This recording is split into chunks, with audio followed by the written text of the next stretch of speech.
Subscribe कीजिए हमारे channel को और बेल आइकन को दबाइए हमारी लेटेस्ट सारी वीडियोस सबसे पहले देखने के लिए। जय श्री राम दोस्तों, कैसे हैं आप सब। दोस्तों आज मैं आपसे बात करने वाला हूं वंदे मेट्रो के बारे में। कुछ और डिटेल्स जो है निकल के सामने आई वंदे मेट्रो के बारे में, तो उनको लेकर के आपसे जो है बात करनी है। दोस्तों यहाँ पे हमें पास एक फोटो अवेलेबल है जिसके अंदर साफ साफ दिख रहा है हमें वंदे मेट्रो जो है आपकी वो ICF के अंदर खड़ी हुई है। ठीक है, कुछ चेंजेस को लेकर डिस्कस करते हैं कि क्या कुछ अलग है आपके नॉर्मल वंदे भारत के कंपेरिजन में, क्योंकि सीरीज तो एक वही वंदे भारत वाली चलती हुई आ रही है और लुक एंड फील भी वंदे भारत वाला ही गाड़ी का। देखिए दोस्तों, फर्स्ट ऑफ ऑल अगर आप ट्रेन के व्हील्स वाले सेक्शन में नोटिस करेंगे तो दिस इज़ कम्प्लीटली सेम। ठीक है, यहाँ आपको ऐसा कोई बड़ा चेंज नहीं मिलेगा। दोस्तों सबसे बड़ा चेंज आपको दिखेगा ना, वो दिखेगा आपको ये डोर वाले एरिया में। डोर वाले एरिया में चेंज क्या है, फर्स्ट ऑफ ऑल जो साइज़ है डोर का दोस्तों वो बड़ा कर दिया गया है। ठीक है, जिससे कि ज़्यादा पब्लिक ईजिली एंटर कर सके एग्जिट कर सके। दूसरा जो आपकी वंदे भारत है, जैसे मैं आपको एक रेफरेंस इमेज में दिखाता हूँ, ये एक ऑरेंज वाली वंदे भारत है। इसमें दोस्तों जो डोर्स हैं वो दोस्तों ट्रेन के एक कोने में डोर्स हैं। ठीक है, मतलब दोनों एंड्स पे डोर बने हुए हैं। लेकिन दोस्तों यहीं मैं आपसे बात करूं वंदे मेट्रो के बारे में, तो वहाँ पे डोर्स को बीच में बनाया गया है। अब ऐसा क्यों किया गया है 2 मिनट के लिए मैं आपको बताता हूँ। यदि आपको ज़्यादा पब्लिक को अंदर बाहर पब्लिक होनी है, बहुत ज़्यादा सब अर्बन नेटवर्क में भीड़ चढ़ेगी, भीड़ के हिसाब से इसको जो है डिज़ाइन किया गया है।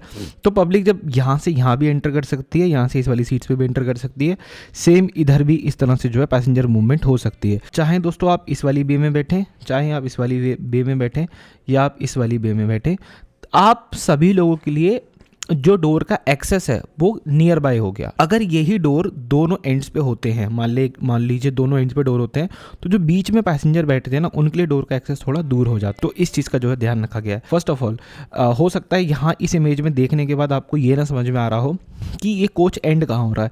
तो भाई कोच ना यहाँ एंड हो रहा है। ठीक, यहाँ से लेकर के यहाँ तक ये दोस्तों आपका 1 कोच है। और यहाँ पे एक और डिटेल पता है क्या है, वो है इसका दोस्तों वेस्टिब्यूल। जो वेस्टिब्यूल है ना दोस्तों, वो भी ट्रेन का अलग है। वंदे भारत के अंदर आपको कवर्ड वेस्टिब्यूल दिखते थे, पूरा ढका हुआ होता था, इसमें ढका हुआ नहीं है। प्लस इसमें कुछ वायर्स वगैरह यहाँ से जो है मूव भी हो रही है। ठीक है, बट अलग चीज़ क्या है कि कवर्ड वेस्टिब्यूल रखा है। जैसे हमारी जो मेट्रो ट्रेन होती है ना, दिल्ली मेट्रो, वहाँ पे भी इसी टाइप के वेस्टिब्यूल यूज़ किए जाते हैं। और इम्पॉर्टेंट चीज़ क्या है कि कवर्ड है, तो अगर आप जब एक कोच से दूसरे कोच में ट्रांसफ़र लोगे तो आपको फील नहीं होगा कि आपने ट्रांसफ़र लिया। ये दोस्तों एक और इमेज है।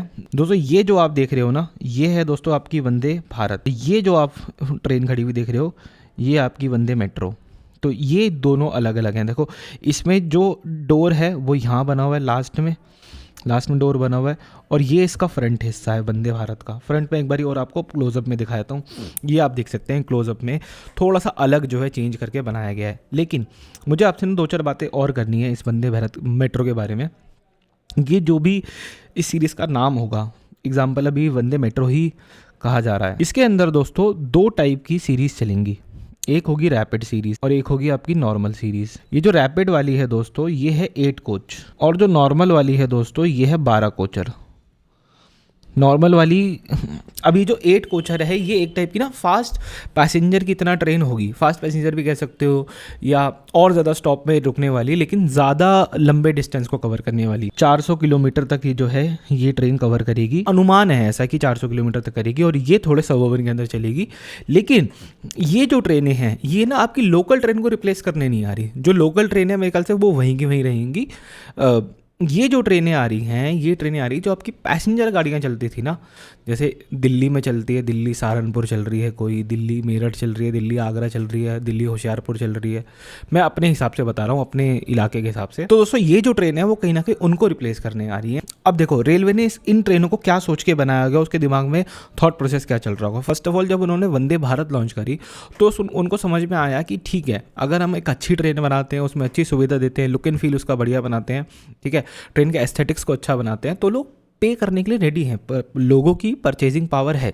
जब उन्होंने ये चीज़ उनको अच्छे समझ में आई तो उन्होंने कहा ठीक है, हम अब एक ऐसी ट्रेन बनाते हैं जिसका लुक एंड फील वगैरह सब कुछ इसके जैसा होगा, वंदे भारत के जैसा होगा, बट किराए को कम करने की कोशिश करेंगे। कैसे, ये समझते हैं। देखिए जो आपकी नॉर्मल वंदे भारत ट्रेन है, आई थिंक उसमें 75 लोग बैठते हैं सीसी के अंदर। ठीक है, 75 सीट्स होती हैं उसमें। पर यही जो आपकी वंदे मेट्रो है दोस्तों, वंदे मेट्रो के अंदर आपको 100 तो सीट्स हैं। ठीक है, और रेलवेज ऐसा बता रहा है कि 200 की स्टैंडिंग है। एक कोच के अंदर ज़्यादा बंदे जा सकते हैं। तो उसकी कॉस्ट कम होती है। ये हमने कहाँ सीखा था? ये हमने सीखा था थर्ड एसी इकोनॉमी वाली कैलकुलेशन वीडियो में, कि जब आप नंबर ऑफ पैसेंजर बढ़ा दोगे एक कोच के अंदर तो वहाँ पे टिकट सस्ता हो जाता है। इस वे में इस ट्रेन का टिकट को भी थोड़ा सस्ता करने की कोशिश करेंगे। बाकी के क्या कमेंट्स है, आप क्या सोचते हैं वंदे मेट्रो के बारे में या इनके रूट्स को लेकर के, प्लीज़ कमेंट में जरूर से डिस्कस करेगा। इस वीडियो में इतना ही।